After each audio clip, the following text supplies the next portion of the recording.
This is Get Real with Bob and Stacy, the show that helps you learn about the mortgage and real estate markets. Get the inside scoop from their expert list of guests and have some fun along the way. Now, here's Bob Gallagher and Stacy Alcorn.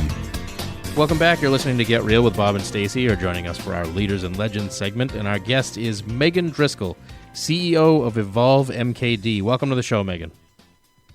Thanks, Bob. Thanks for having me.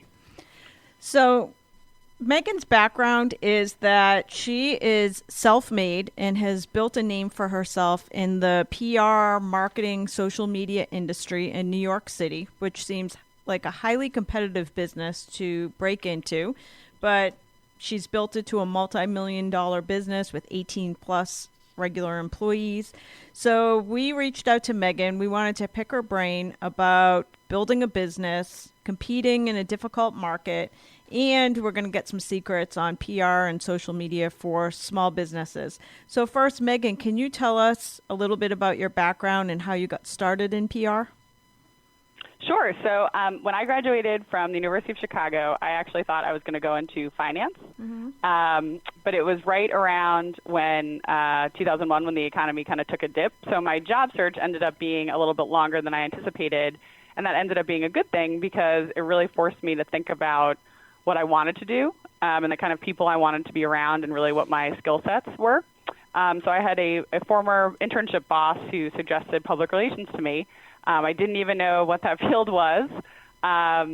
Did some research, went in for an interview for an internship at Edelman, and then actually ended up getting two job offers, one from Merrill Lynch and one from as an intern with Edelman. And to my parents' unhappiness, I actually turned down the full-time job at Merrill Lynch and went for the internship at Edelman and have really never looked back. And when the market crashed in 2008, I remember telling my dad, I was like, oh, who's the genius now that I went into PR and not financial services?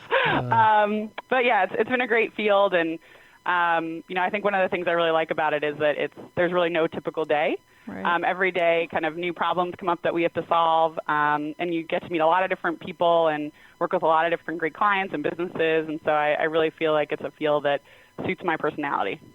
So as far as starting your business, like where did you get the financial capital to do it? A lot of people listening, many of them have a dream saying someday I want to start my own business, but they feel like they either have to go out and raise money, they don't know how to raise money, they don't know if they can bootstrap it. Like how did you figure out the whole financial piece for starting a business? Well, I'm completely self-funded, and I think the way that I was able to do that is obviously kind of leading up to this, I made sure that I was smart about my personal finances, made sure my credit score was good, made sure I had savings, made sure I had already kind of started to cut back on some lifestyle things that weren't really totally necessary, even if they were fun. And then I also took a look when I decided to kind of take the plunge and open up for business. I took a look at really what was the overhead that was absolutely mandatory. And I was really strategic in taking on overhead kind of a little bit at a time. So, for instance, like I didn't rent office space until it became absolutely necessary, and it was going to hurt the business if we didn't have an office. So for the first year and a half of my business, I actually worked out of my apartment. We got a WeWork space. And so really we kind of kept the costs beyond the people costs, which is very important because obviously people is what I'm selling. We kept the overhead costs as low as we possibly could. And actually that's something we continue to do today. Wow, that's awesome. So what has been the biggest challenge in your business since opening, and how did you overcome that challenge? So the biggest challenge, and what continues to be an ongoing challenge, and I think this is kind of the same for all small businesses, no matter what industry you're in, is the access to credit and banking. A lot of banks didn't even, really want to look at me until I'd been open for 2 years. And unfortunately, the first 2 years is actually when you need the most credit and the most flexibility. So that was a huge challenge. I think what I found was, again, kind of to go back to your first question, was that I had built up at least like a solid personal credit score. My personal finances were in great shape. So at least that made the banks a little bit more willing, not much, but a little bit more willing to work with me. And then now as I've been in business longer, we're entering year 3, I'm constantly kind of talking to new banks and seeing like who can give me a better deal, who can give me a bigger line of credit. And I think that's something that I've learned that I have to kind of keep active in to make sure I'm getting the most that I can. But that banking and credit access is a huge challenge. Yes, I found that in my own business. The banks are willing to give you money when you definitely don't need it anymore. You're absolutely right. Yeah. Correct. That's the most frustrating thing. I remember when we went to actually rent the office space, what was the most surprising to me is, we had become a profitable business about 6-7 months into just being open. And even renting office space, even though my balance sheet looked fantastic, because I didn't have funding, offices didn't want to rent to me. Right. They would rather go with businesses that had a huge, a lot of funding, but were not profitable. And that was like mind-blowing to me. Yes. That's so interesting. So tell us about your Manhattan office. I hear you have a beautiful office. You hired an unbelievable designer. Tell us about your office. Yeah, so we're located in Chelsea. We have just under 5,000 square feet. And again, it was kind of a challenge finding an office. It was actually the fourth office we put an offer in on to lease. And funny story, especially this was in 2015 in New York City. One of the questions I got when we were negotiating the lease was if my husband was willing to guarantee part of it. Wow. Even though my husband does not own any part of the business. Oh, my God. That makes me cringe. So that was very interesting because it made me cringe, too. Yeah. And actually, my attorney asked the landlord's attorney if I was a man, if he would be asking the same question about my wife. And when the answer was no, that was taken off the table. But but we're very happy. We're in our office now. It is beautiful. We have a lot of chandeliers. Nice. And, what I wanted to do when we were decorating this was obviously have a place where everyone felt comfortable. Not go, again, back to the overhead, not go crazy, but be strategic about what we spent money on because we do, PR and social media is it's a lot of work. So I wanted people, if you're going to be spending most of your time in the office, that I wanted to be a beautiful, comfortable space for everyone that works for me. Wow, that's awesome. So I'm curious, just in running your business, are you the best salesperson? Like, are you the one out there trying to get new accounts regularly? Yeah, so I focus a lot on new business, but I have a wonderful senior team that also supports me because obviously, I'm not good at everything. So what I really tried to do is put together a team that's very complementary. So really, depending on what kind of client we're going after, I look at kind of my senior team and decide like who's going to kind of help me with that. We're doing a big push right now in the beauty space to get more clients, and I would say that that's really kind of a team-wide effort. Obviously, I have an SVP who specializes in digital, a VP who does a lot of work with physicians, and another SVP who is very entrenched in the beauty space. So really kind of it's a combination of the four of us. Wow, that's interesting. I'm curious, did you buy the space or did you end up leasing it? No, we leased because one of the other struggles that I had was when we opened in 2014, if you had told me in 2017 we'd be 18 people, I would have said you were crazy. Right. So that was also a challenge, was figuring out what size space I needed. And actually during the search, we originally were looking for a space that was 2,500 square feet. And then we just grew so fast that we had to kind of up to a higher square footage. So I think we're still a little bit too new to commit to a space like forever. Yeah. But that's definitely something like long-term my accountant and I have been discussing. Yeah, and it's a tough balancing act, like you were saying, trying to figure out, keeping costs down versus not wanting your business to stop expanding because you have no space. Exactly. That was exactly what my accountant said. He was like, you don't want to limit your growth by the size of your office. And I was like, no, I don't. So you started out originally sharing your home that you lived in. Half of it was your Evolve headquarters. What was your first key hire? Who was your first key hire for the business? So, it's interesting. When I first started, what I kind of wanted to do, the model I explored was having a few full-time employees, like only like 2 or 3, and then really working with kind of freelancers. Because obviously one of the challenges with a business that's client service-based is your staffing kind of can go up or down.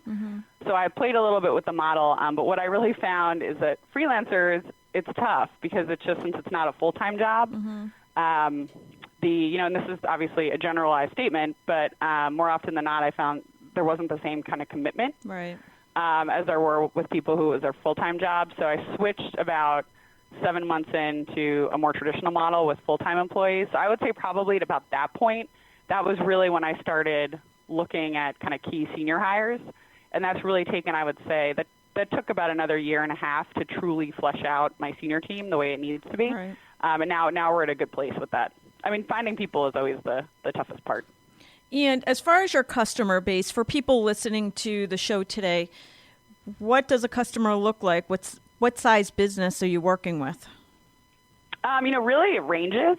We have a few startups that we work on, and then that goes all the way up to a global pharmaceutical company that we work with. So I would say for us, it's really more about, I have three major considerations when I look at potential new clients. One, does the scope of what they're asking us to do, is it reasonable and realistic given, what kind of business they have and what assets they have? Two, does the budget match that ask? And three, are they nice, good people? Because obviously an agency relationship is a little bit like getting married, I always say. So I never want to get divorced. And it's much easier if you start with reasonable people who, through the ups and downs of a partnership will kind of hang in there with you. So I would say more than kind of business size, those are the three things we look for. Because it seems like in your business, I've worked with PR companies with my own firm. It always seems like you're as good as the last piece of media that you got for the person. And they're excited. Like the business is excited about it when you get it, but then you might not be able to sustain that every month.